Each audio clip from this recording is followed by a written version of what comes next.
Dikisahkan, begitu beratnya kala itu masyarakat Majapahit dirubah keyakinannya, membuat beliau bingung dan penasaran dengan ajaran sebenarnya rakyat Majapahit. Karena tidak bisa mengislamkan rakyat Majapahit sepenuhnya, Sanali Ansar atau Syekh Siti Jenar, atau Syekh Lemah Abang, menerobos pedalaman Majapahit untuk mencari pertapa Buddha, dan para ahli yoga Hindu yang kabarnya banyak bermukim di sana, untuk diislamkan.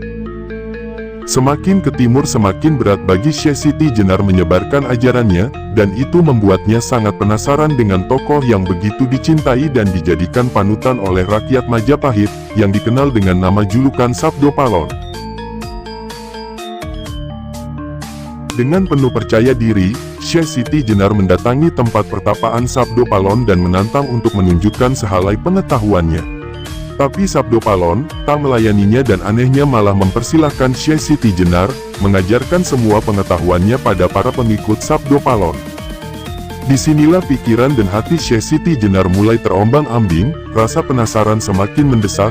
Syekh Siti Jenar ingin tahu lebih banyak karena Sabdo Palon tak pernah mengajari pengikutnya dengan kata-kata, melainkan dengan perilaku dan kasih sayang. Hingga suatu ketika, Syekh Siti Jenar mendatangi Sabdo Palon di saat malam, dan saat itulah terjadi argumen tentang Tuhan Syekh Siti Jenar, dan Tuhan Sabdo Palon. Syekh Siti Jenar ingin mengajari Sabdo Palon, tentang ajarannya dan menunjukkan syariatnya, hingga Sabdo Palon bertanya pada Syekh Siti Jenar, "Tuan, apakah Tuan mengetahui Tuhan Anda? Apakah Tuan pernah bertemu Tuhan Anda, sehingga begitu yakin akan ajaran Tuan yang paling benar, dan ajaran Tuan paling suci? Karena Tuhan itu adalah kebenaran sejati." Syekh Siti Jenar bukannya menjawab, malah balik bertanya pada Sabdo Palon, "Apakah Tuan juga sudah melihat Tuhan, seperti Tuan berani berkata begitu padaku?" Sabdo Palon menjawab, "Ya, saya mengetahui Tuhan saya dan saya bertemu Tuhan saya." Mendengar jawaban itu, Syekh Siti Jenar tak percaya begitu saja, kemudian bertanya, "Bagaimana aku bisa mempercayaimu dan Tuhanmu?" Sabdo Palon menjawab, "Kalau Anda tak percaya, coba tanyakan kepada Tuhan Anda." Jawab Sabdo Palon, "Baiklah, tunjukkan aku cara menemui Tuhanku agar aku tahu." Jawab Syekh Siti Jenar. Lalu Syekh Siti Jenar bertanya, "Apakah Anda sudah melihat keagungan arsy?" Sabdo Palon menjawab, "Sudah, bahkan aku melihat di atasnya arsy masih ada yang lebih tinggi lagi kedudukannya." "Siapa dia?" tanya Syekh Siti Jenar keheranan dan kebingungan. Sabdo Palon menjawab, "Ingsun." "Siapa Ingsun?" tanya Syekh Siti Jenar. "Dialah sejatinya Tuhan," jawab Sabdo Palon dengan tenang, dan melanjutkan dengan senyuman, "Baiklah, karena Tuan lebih mengutamakan sujud. Tuan sujud saja dulu untuk bertemu Tuhan." Untuk memuaskan rasa penasarannya, Syekh Siti Jenar mau melakukan itu, namun sebelumnya berkata, "Jika aku tidak bertemu Tuhan, maka kamu dan seluruh pengikutmu harus masuk agamaku," kata Syekh Siti Jenar, kemudian dijawab dengan senyuman oleh Sabdo Palon. Dan Syekh Siti Jenar melakukan sujudnya mulai habis asyar mendekati maghrib. Dalam sujudnya, Syekh Siti Jenar tidak ingat apa-apa lagi, hingga akhirnya dia bersujud selama 7 hari 7 malam. Melihat hal itu, Sabdo Palon merasa prihatin dan kemudian membangunkan Syekh Siti Jenar.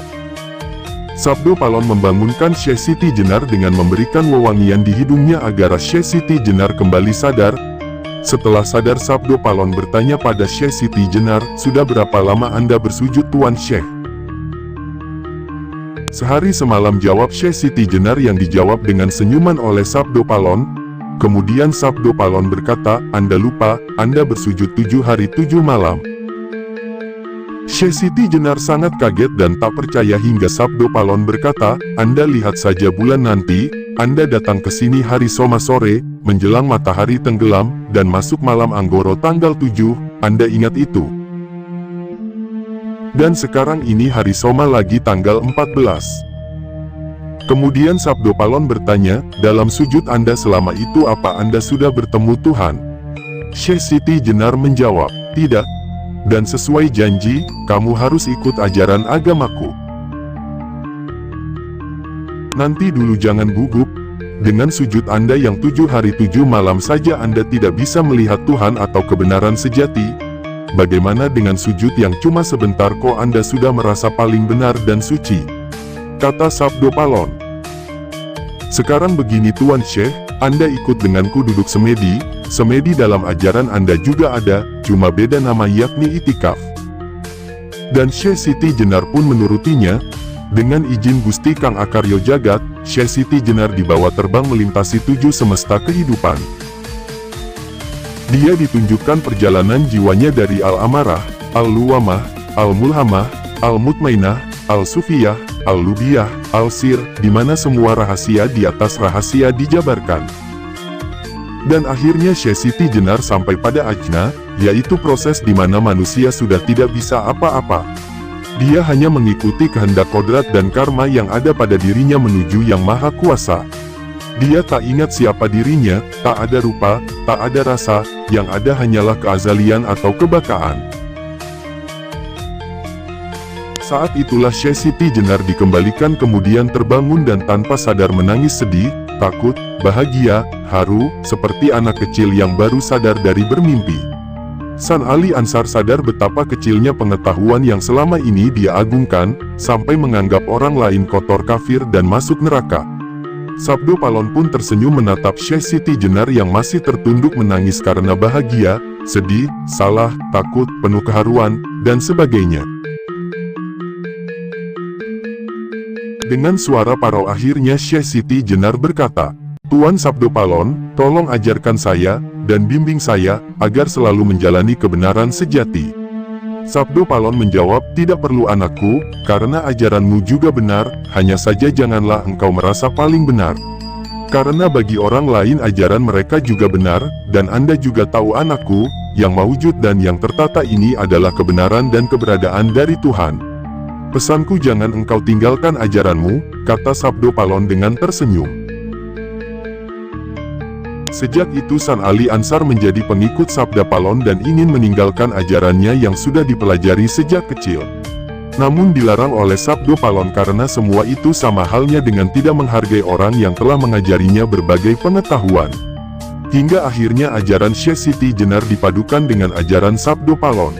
Ajaran Syekh Siti Jenar yang melegenda bernama Manunggaling Kawulo Gusti, atau yang hingga kini dikenal dengan nama Kejawen. Dan ini menjadi cikal bakal dari ilmu kejawen.